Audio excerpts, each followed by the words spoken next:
Menanggapi sinyal Partai Persatuan Pembangunan merapat ke koalisi pengusung Prabowo Gibran, Ketum Golkar Erlangga Hartarto menyebut akan membahasnya terlebih dahulu dengan koalisi. Erlangga mengatakan kemungkinan P3 pindah dari koalisi pengusung Ganjar Mahfud ke koalisi pengusung Presiden terpilih Prabowo Gibran akan dibahas di internal koalisi Indonesia Maju. Sinyal bergabungnya P3 ke koalisi Prabowo Gibran semakin menguat, terutama setelah PLT Ketua Umum P3 Mardiono hadir di halal bihalal Partai Golkar.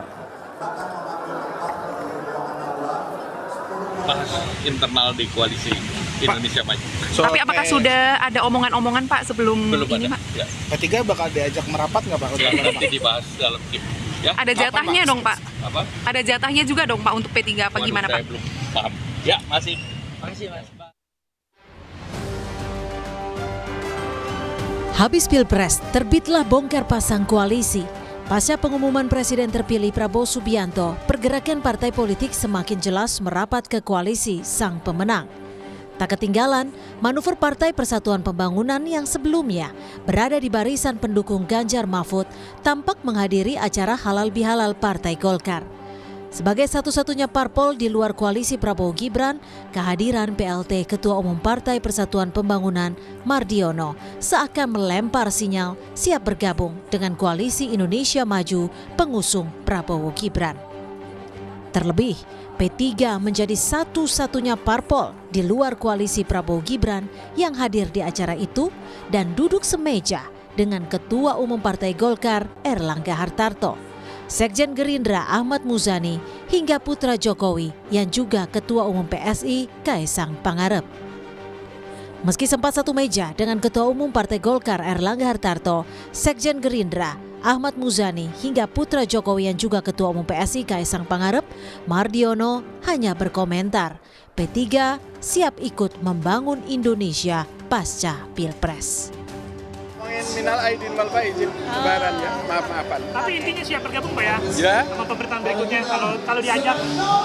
Ya tentu kalau untuk membangun Indonesia kan harus bersama nanti. Karena tanda-tandanya ada Pak, maksudnya Bapak hadir di luar partai koalisi, satu-satunya ketum parpol yang hadir. Enggak, kan saya dulu juga sebelum menjadi PLT Ketua Umum, saya kan koordinator KIB ya. Kemudian KIB itu kan sampai sekarang nggak dibubarkan secara resmi untuk membubarkan KIB itu kan tidak ada.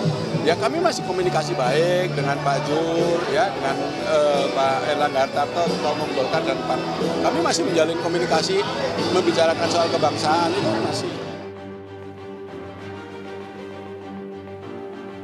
Menanggapi isu P3 gabung ke koalisi Indonesia Maju, Capres Ganjar Pranowo tak mempermasalahkan keputusan yang diambil partai lain pasca pemilu usai. Nggak apa-apa. Saya kira sesama ketua partai mungkin mereka punya cara tersendiri untuk berkomunikasi. Saya kira baik, apalagi dalam konteks keagamaan menurut saya sih itu menjadi tradisi Indonesia lah ya.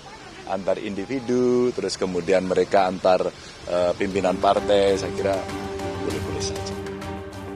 Ya, manuver P3 bisa jadi berubah pasca kenyataan pahit di Pileg 2024. Untuk pertama kalinya P3 gagal lolos ke DPR karena tak mampu melampaui ambang batas parlemen sebesar 4%. P3 hanya meraup 5.870.000 lebih atau 3,87% suara nasional. Terlebih Presiden terpilih Prabowo Subianto sempat menyebut akan merangkul semua parpol di pemerintahan baru nanti. Tim Liputan, Kompas TV.